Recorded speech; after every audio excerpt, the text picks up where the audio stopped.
So I'm really pleased with it. I wanted to hit a few marks on this, right? Like I've played Deep Rock Galactic, I've played Engineer, I've thrown this grenade myself. I know what I want from it. And a lot of it has to do with knowing when it goes off. So you want that transient heavy sort of burst of noise. You don't, in Deep Rock, a lot of the sounds aren't actually overbearing because there's so much happening at once that it has to have power, but it can't necessarily just be through volume or stereo field. Excuse me. And then third thing is that I wanted it to have like, the original one has this cool kind of like melody on each one of the hits that it does. Excuse me. And I really wanted that to come through, which I'm really happy that it did. And then there's just like a little bit of a difference on the last hit to show you that it has finished. So a lot of the design has to do with gameplay purposes and nailing those, and I think I did. So I'll go through those things one by one, with the first being the transients. So apologize, I'm new to Reaper, give me a break. That's what it sounds like, right? And if I play the sound without it,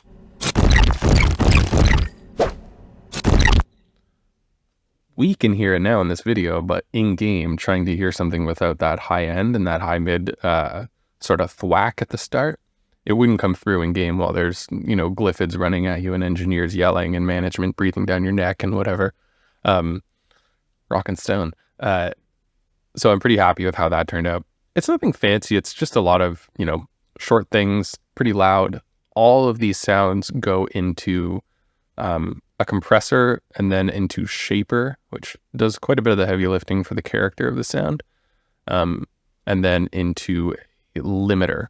And all of those things are being pushed, but they're not distorting. So Pro C, the limiter I'm using, probably only goes about like 6 dB or something.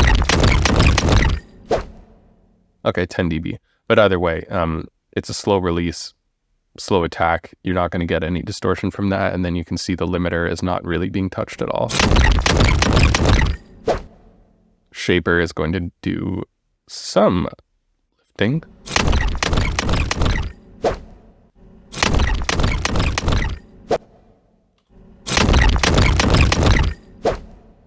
So shaper is really what I was talking about before, where I wanted it to have all that energy without necessarily just relying on volume. Of course, in the session here, it's adding volume to the sound, but in the actual sound, it's reducing the dynamic range, right? So that it doesn't actually have to be as loud peak level in the mix of the game for everything to be heard properly.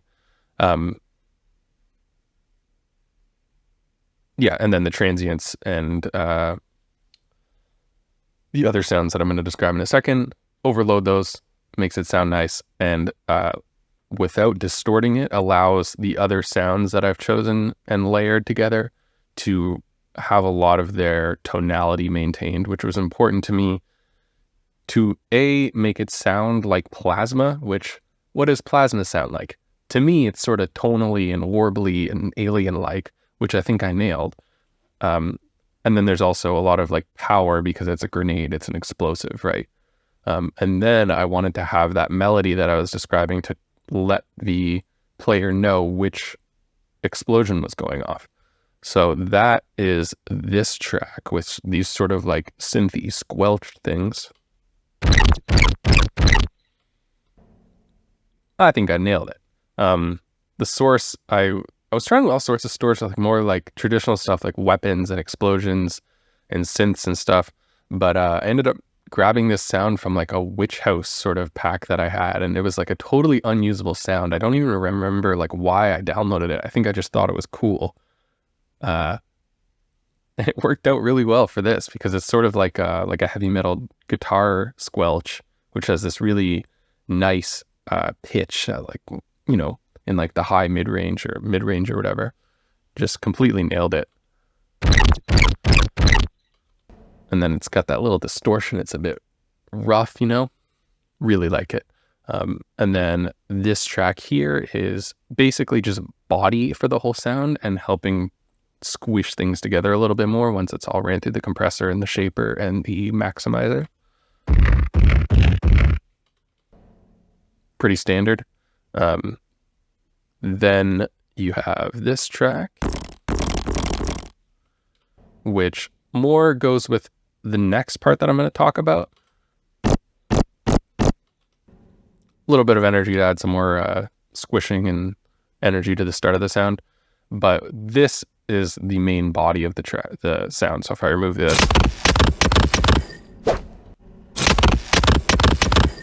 you're basically left with all the transients and the detailing, which we'll go into next. But really happy with how that combined with the transient layer gives me the body, gives me everything. And then, yeah, this specifically, this squelchy track, you're missing the whole sound without, it's like, I'm really kind of proud of this project because I didn't layer too many sounds. And well, some of them, they're just doing a little bit. But if you remove any of these sounds, almost the whole thing does not sound anywhere close to what it was. So I'm really happy with how they've all blended together. And especially this one that does the melody.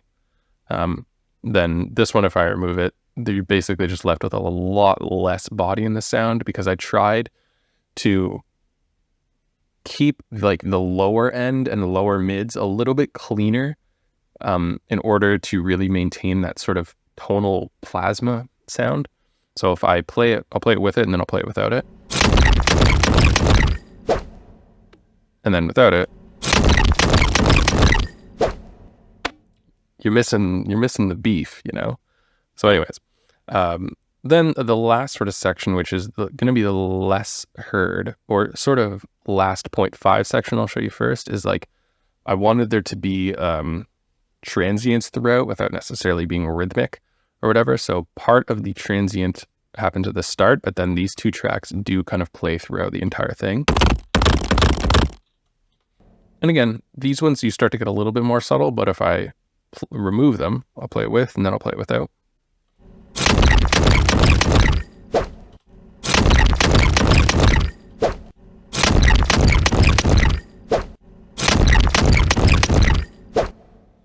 It adds a lot, and it adds a lot of top end, and it adds a lot of top end that is a lot more interesting than just noise or something, which to me feels a lot more futuristic, plasma-y, and higher energy. So I was really pleased with those. And then the most subtle layers are these ones, which if I remove them, you don't really hear them too much except for on the tail, which I'll cover in a second, but it's essentially just a lot of electricity layers.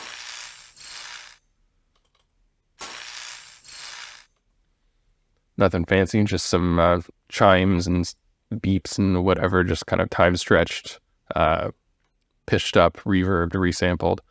Nothing really revolutionary. And so I'll play it with and then I'll play it without.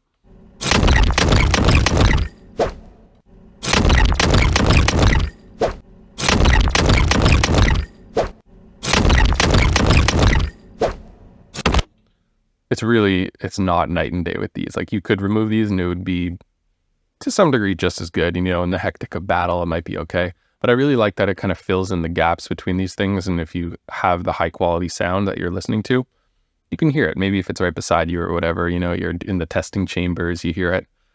It's free. It's all part of the same audio file, right? And they're just a lot of top end. They're very thin that they're not going to affect, they're going to be pushed down by other elements. They won't get in the way of other elements. That makes sense, you know? And then they kind of contribute, a couple of these tracks contribute to the tail, which is more like this.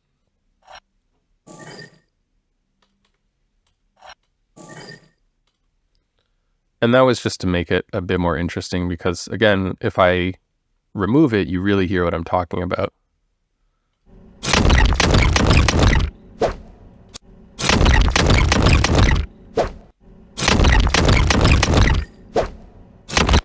Like just that little sort of ringing at the end. And that's, again, a gameplay thing to help the player know that all the grenade has gone off because maybe they were focused on shooting 200 bugs while the rest of the bursts were going off and they didn't count how many there were or whatever. And then same with the pitch. They'll know the pitches that does. So they'll know when it's ending and they can take that into account as a player. And then just a little bit of sauce to have a little bit of reverse to make it even punchier, which is just this. sort of like a sharp blade sound almost. That was actually resampled from the cyberpunk one that I did. A few of these sounds were. But again, with it, without it, you could take it out. It wouldn't really be a big deal. On the other ones, oh no, I did have it on the other one. Sorry, I had done some edits here before I did this recording, which almost messed me up. And anyways, yeah, I took the background of the video. That's the only audio that's from the original, of course. And yeah, otherwise, it was a little bit, there wasn't really any kind of like magic processing that went into all of this. It was just a lot of very intentional use of layering and understanding exactly what I wanted to achieve from the sound. And I think that, I'm very, very happy with it, but I'm very pleased with, how intentional this was and how much more enjoyable that was, and having these specific marks that I wanted to hit, hitting them, and then looking at it and being like, wow, I used way fewer layers. And I think that really helped keep the sound cleaner. And I've broken this out into individual hits that I can reuse in other projects and stuff. And I'm really happy. Again, there's not really much to talk about in terms of processing. A few of them are processed pretty heavily, but for the most part, it's just anything to make it more tonal, like de-reverbing, denoising, filtering, resampling. The only kind of weird plugin that I use would be the unfiltered audio spec ops, which is hard to describe, more than it just messes with like the bins of the audio samples more than like being a traditional plugin. It's very strange. I'm not even going to I'm going to butcher it if I try to describe it during this recording, but definitely look into it if you want to do weird sort of like spectral sounds. It tends to lend itself more towards noise, but hey, worked really well for this. I use it on some of the electricity sounds and some of the transient stuff, and then like mixed in subtly with other things to sort of dirty them up a little bit in a maybe more sci-fi way. And then the crystallizer, which is cool. I don't even remember what I used this on. What did I use this on? Oh, I'm not even sure it made it in. I think it was originally a tail. Yeah, it's pretty cool. Maybe I should have used that. Oh, never mind. Cool sound, but does not fit this at all. No wonder I had it muted. Anyways, nothing crazy on the plugins, just a lot of understanding how a lot of these things are going to fit in, caring about the cadence of the whole thing, and making sure that I hit all those gameplay marks. I hope this was helpful. Apologize for the jank. Apologize. I'm a yapper. I'm a rambler. Maybe that's what you want from these breakdown videos. I hope it is, because if not, this probably sucked for you. But hey, hope you have a great day. And I'll probably have a few more before I make like an actual full proper reel. Cool. Bye.